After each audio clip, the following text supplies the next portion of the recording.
नवीन बाबू जो चिठाटे तैयारी करछंती प्रथम कथा हला जे बहु वर्ष परे पाखापाखि 20-25 वर्ष परे बिजू जनता दलर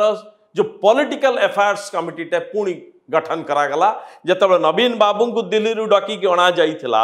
आ विजय महापात्र रामकृष्ण पट्टनायक एमाने जो माने बिजू जनता दल तैयारी कले आते ए पॉलिटिकल अफेयर्स कमिटीटे तैयारी करा जाइथिला जहार अध्यक्ष थिले विजय महापात्र आतापरे यहाँ को बंद कर दिया जाइथिला एबे पुणी थरे पॉलिटिकल अफेयर्स कमिटीटे तैयारी करा जाइछ आ से पॉलिटिकल अफेयर्स कमिटी देखिबे जे मात्र 2 जण अछंती करा जाय जे आपण भावी पारंते एथरे 10 जण अछंती इंक्लूडिंग नवीन पट्टनायक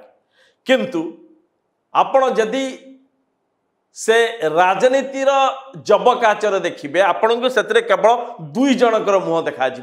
आउ कहार मुह देखा ना